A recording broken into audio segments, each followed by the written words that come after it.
पुरी का श्री जगन्नाथ मंदिर एक हिंदू मंदिर है जो भगवान जगन्नाथ श्री कृष्ण को समर्पित है। ये भारत के उड़ीसा राज्य के तटवर्ती शहर पुरी में स्थित है। जगन्नाथ शब्द का अर्थ जगत के स्वामी होता है। इनकी नगरी ही जगन्नाथपुरी या पुरी कहलाती है। इस मंदिर को हिंदुओं के 4 धाम में से एक गिना जाता है।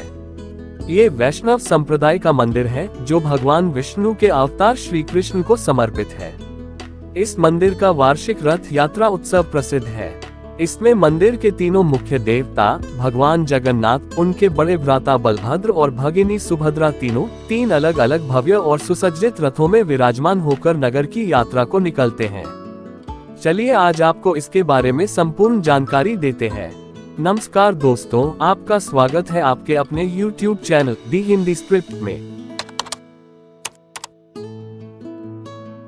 पहली कहानी में श्री कृष्ण अपने परम भक्त राज इंद्रद्युम्न के सपने में आए और उन्हें आदेश दिया कि पुरी के दरिया किनारे पर पड़े एक पेड़ के तने में से वे श्री कृष्ण, बलराम और सुभद्रा की मूर्तियां बनाएं।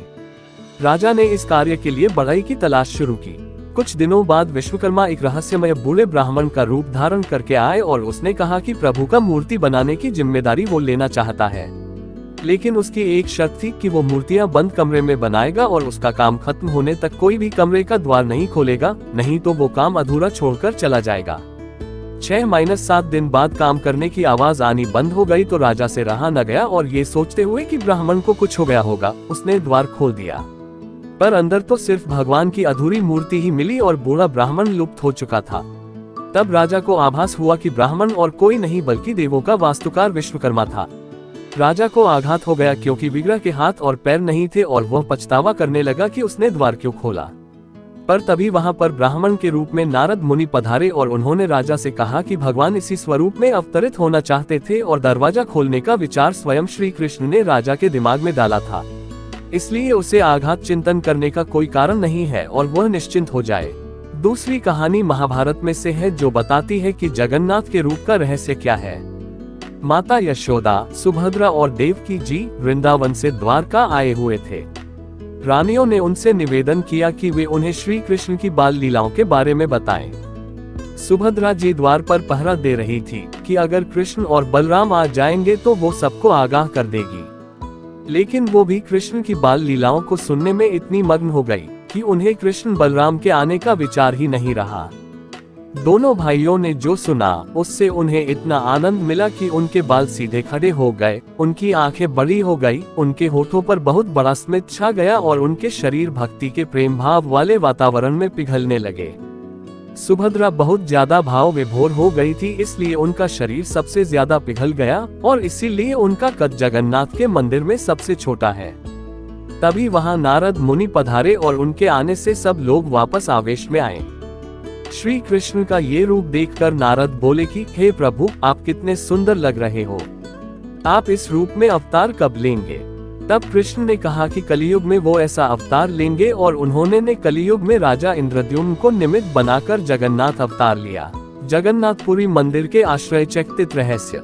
भगवान जगन्नाथ के मंदिर में आज भी कई ऐसे चमत्कार होते हैं जिनका जवाब विज्ञान के पास भी नहीं है।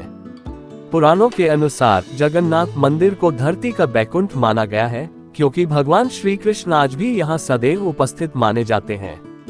ये प्राचीन काल से यहाँ की सबर जनजाति के आराध्य देव हैं और ऐसा कहा जाता है कि इसी वजह से यहाँ भगवान विष्णु का रूप अन्य मंदिरों की अपेक्षा थोड़ा अलग नजर आता है। 1. मंदिर के ऊपर स्थापित ध्वज सदैव हवा के विपरीत दिशा में लहराता है। 2. पुरी में किसी भी स्थान से आप मंदिर के शीर्ष पर लगे सुदर्शन चक्र को देखेंगे तो वह आपको सदैव अपने सामने ही लगा दिखेगा। 3. सामान्य दिनों के समय हवा समुद्र से जमीन की तरफ आती है और शाम के दौरान इसके विपरीत, लेकिन पुरी में इसका उल्टा होता है। 4. पक्षी या विमानों को मंदिर के ऊपर उड़ते हुए नहीं पाएंगे। 5. मुख्य गुंबद की छाया दिन के किसी भी समय अदृश्य ही रहती है। 6. मंदिर के अंदर पकाने के लिए भोजन की मात्रा पूरे वर्ष के लिए रहती है। प्रसाद की एक भी मात्रा कभी भी व्यर्थ नहीं जाती, लाखों लोगों तक को खिला सकते हैं। 7. मंदिर की रसोई में प्रसाद पकाने के लिए 7 बर्तन एक दूसरे पर रखे जाते हैं और सब कुछ लकड़ी पर ही पकाया जाता है। इस प्रक्रिया में शीर्ष बर्तन में सामग्री पहले पकती है, फिर क्रमशः नीचे की तरफ एक के बाद एक पकती जाती है। 8. मंदिर के सिंहद्वार में पहला कदम प्रवेश करने पर ही मंदिर के अंदर से आप सागर द्वारा निर्मित किसी भी ध्वनि को नहीं सुन सकते। आप मंदिर के बाहर से एक ही कदम को पार करें तब आप इसे सुन सकते हैं। इसे शाम को स्पष्ट रूप से अनुभव किया जा सकता है। 9. मंदिर का रसोई घर दुनिया का सबसे बड़ा रसोई घर है। 10. प्रतिदिन सायंकाल मंदिर के ऊपर स्थापित ध्वज को मानव द्वारा उल्टा चढ़कर बदला जाता है। 11. मंदिर का क्षेत्रफल 4 लाख वर्ग फुट में है। 12. मंदिर की ऊंचाई 214 फुट है। 13. विशाल रसोई घर में भगवान जगन्नाथ को चढ़ाए जाने वाले महाप्रसाद का निर्माण करने हेतु 500 रसोइये एवं उनके 300 सहायक सहयोगी एक साथ काम करते हैं। सारा खाना मिट्टी के बर्तनों में पकाया जाता है। हमारे पूर्वज कितने बड़े इंजीनियर रहे होंगे, यह इस एक मंदिर के उदाहरण से समझा जा सकता है।